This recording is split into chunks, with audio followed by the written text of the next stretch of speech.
Hi, Makashi, for today's video, gagawa tayo ng baked maki, but not your usual baked maki kasi avocado ang ilalagay natin toppings instead of mango. Hello mga kamamshi! Welcome back to my channel. I would like to say thank you to all who supported me. And if you are new to my channel, please don't forget to like, share, and subscribe. And hit the notification bell button to keep you updated. At ito na nga, mainit-init pa. Simulan na natin agad kahit mapasu-pasu tayo. Tiis lang kasi gusto natin kumain ng masarap. So, ito yung ginawa ko. Itong rice na to, nung sinalang ko, nilagyan ko na yun ng suka. And then ngayon, nilagyan ko na lang to ng asin para magkalasa at saka sesame oil. Ayan. Ihahalo-halo nyo lang. Regular rice lang to. Hindi tayo gumamit ng Japanese rice o malagkit na rice. Hindi. Regular rice lang. Kung ano yung kanin na kinakain namin, yun lang din kasi ito na yung pang merienda and dinner dahil sobrang dami nito at mabigat to sa tiyan. Syempre kanin din to, di ba? Ayan, ganyan lang. Haluin mo lang siya na maigi, pa-flatten mo lang siya.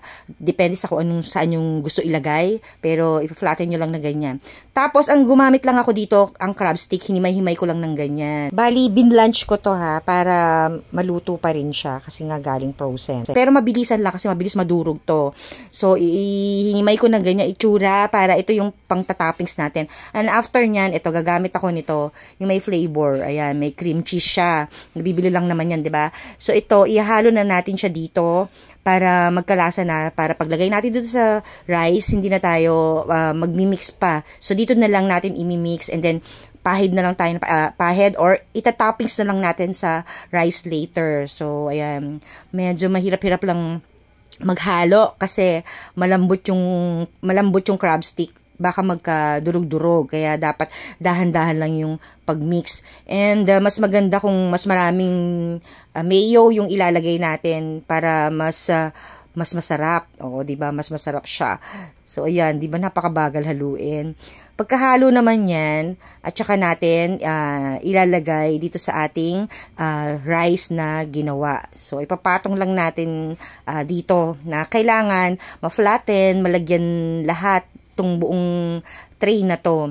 Ayan. Ito lang ang challenge dito, yung pag-spread. Dahil nga dikit-dikit, kailangan ma-spread mong maigi. Isang pack lang naman tong ginamit ko na imitation crab stick.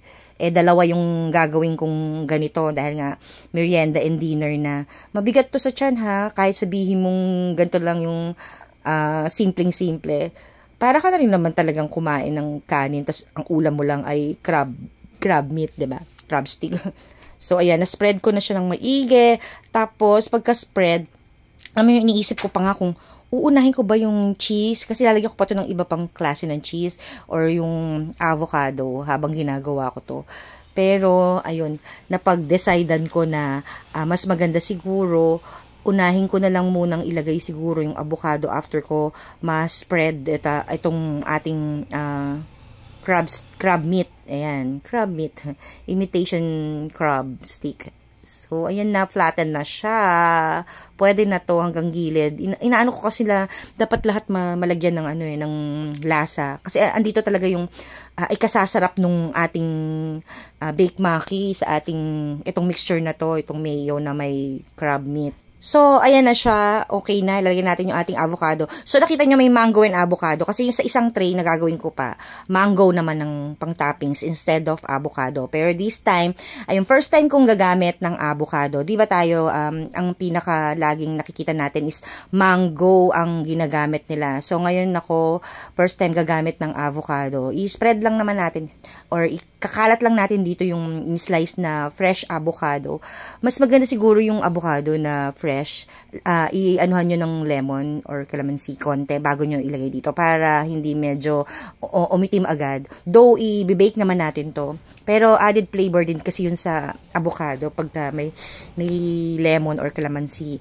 Nakakawala din siya ng pait actually. Kasi pag mga fresh, mga ganito, fresh fruit, like pinya, na-try nyo na ba yung pineapple?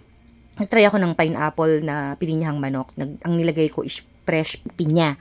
So, ang pumait yung aking pininyahan. Yun yung experience ko. Kaya naglalagay sila ng konting calamansi or lemon para yung flavor and pait mawawala. based sa experience ko yan na, I don't know kung ganun din sa inyo. Pero yung usual na napapansin ko. Ayan. So, ito, ayan, ikakalat lang natin yan lahat nung, isang buong avocado lang yung ginamit ko dito. Actually, ilang ingredient lang naman yung gagamitin nyo dito. Tagkakaunti lang naman. Siyempre, yung rice, yung regular rice lang.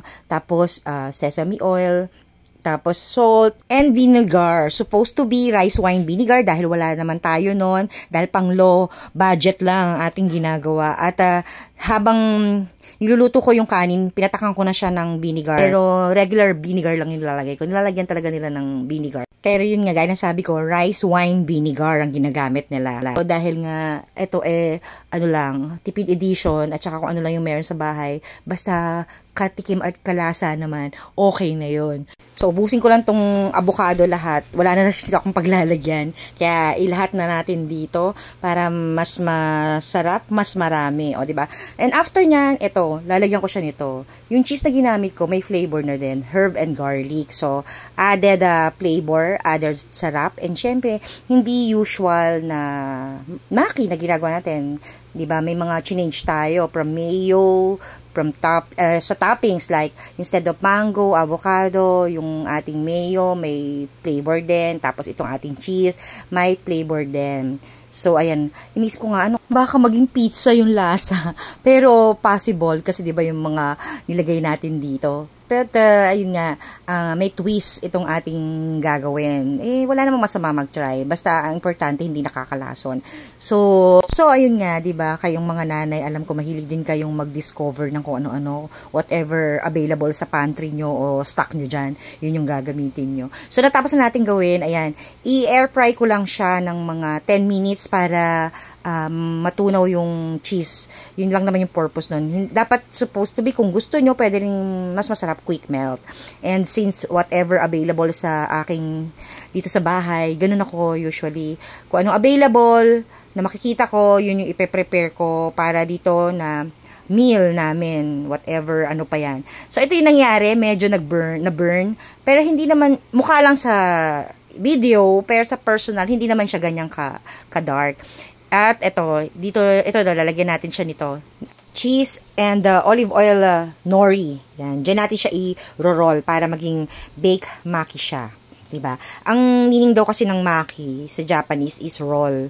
So, ito, bake sa pan. Then, i-roll natin dito sa ating nori para maging baked maki na talaga siya. Diba? Well, ayan, tatry na natin. O, diba, ang kapal nung rice na nilagay ko at hindi natin na marorol. As in, ganyan na lang siya. Sa pang ilalim na lang. O, susubukan na natin. O, itsura pa lang yummy na. I-try nyo din. And, madali lang naman din siyang gawin. Yun lang. And hanggang sa susunod, maraming salamat sa panonood. Till my next video.